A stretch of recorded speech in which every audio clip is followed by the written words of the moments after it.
संजोग देखिए, जेब में दोनों भाइयों के एक चवन्नी नहीं, एक भी रुपए नहीं। अब प्राण निकले जा रहे हैं मिठाई खाने के लिए, क्योंकि शौकीन है मिठाई के दोनों भाई। तो दोनों भाइयों ने विचार किया, बोले अब पैसा तो नहीं है, मिठाई तो नहीं खा सकते, पर हमने सुना है मिठाई खा नहीं सकते तो बनते हुए देखने में कोई चार्ज तो लगता नहीं है।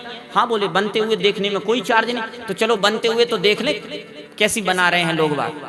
तो निकल गए। सुबह सुबह का समय, हलवाई जी रोड पर बैठ करके कढ़ाई में जलेबी छान रहे थे और छान करके चाशनी में डुबो रहे थे। तो अब तक तो जीभ कंट्रोल भी थी, लेकिन अब तो अनकंट्रोल हो गई। अब तो मन कर रहा है बस मिल जाए जलेबी किसी तरह खाने को। तो बोले नहीं नहीं, पैसा नहीं है, कैसे कोई फ्री में देगा जलेबी।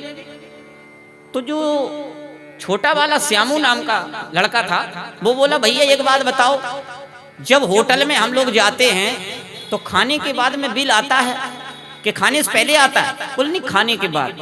तो चलो होटल में घुस जाते हैं, खा लेते हैं, बाद में होगी सो देखी जाएगी।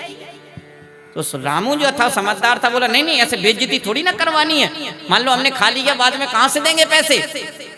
तो श्यामू जो छोटा वाला था बोला, तुम अपनी इज्जत बचाओ, हमारे प्राण निकले जा रहा है भूख के मारे, इसलिए हम तो खाएंगे। घुस गया। हलवाई जी राम राम। हलवाई ने कहा राम राम। अरे जलेबी कितने रुपए किलो दी? तो पुराना जमाना, बोले 20 रुपए किलो। हाँ बोले 250 ग्राम तौल दीजिए।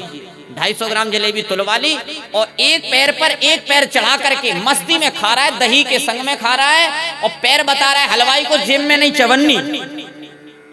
ठाट देखो इसके श्यामू के।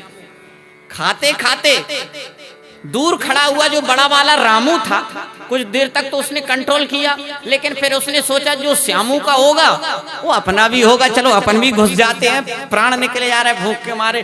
रामू भी घुस गया। हलवाई जी राम राम। बोले राम राम। जलेबी कितने रुपए किलो? बोले 20 रुपए किलो। हाँ बोले 250 ग्राम तोल दीजिए। 250 ग्राम तोल दिए। तब तक जो छोटा वाला था श्यामू वो खा के फ्री हो गया। उसने हाथ हाथ धुले और जैसे ही दरवाजे पर आया हलवाई जी ने मांगे पैसे। हाँ साहब पैसे। श्यामू बोला काय के पैसे? अरे बोले ये जो जलेबी खाई है इसके पैसे। बोले वाह, आंख पे पट्टी बांध के दुकानदारी करते हो क्या? आते ही तुम्हें दरवाजे पर मैंने 10 का नोट दिया, भूल गए? ऐसी दुकानदारी की जाती है। उल्टा चोर कोतवाल को डांटे, वो हाल। अब हलवाई जी कहे नहीं दिया, श्यामू कहे दिया, वो कहे नहीं दिया, वो कहे दिया। झगड़ा ज्यादा चलने लगा। अब इनका दोनों का झगड़ा चल ही रहा था। रामू ने मौका देखा, बोला मौका बहुत बढ़िया है। रामू दूर से ही बैठा बैठा बोला, हलवाई जी आप दोनों के झगड़े में मेरा 10 का नोट मत भूल जाना। हलवाई बोला नहीं नहीं, तुम्हारा तो याद है, तुम्हारा याद है। अब हलवाई ने सोचा सारे लोग आकर के, सारे कस्टमर झूठ थोड़ी ना बोलेंगे, हमारी खोपड़ी में कुछ गड़बड़ी होगी, इसीलिए कंफ्यूजन हो रहा है। बोला नहीं तुम्हारा तो याद है। रामू बोला बस हमें हमारे से मतलब, हमें दुनिया से क्या मतलब। और रामू बिल्कुल चकाचक खाता रहा। स्वीकार हो गया 10 का नोट।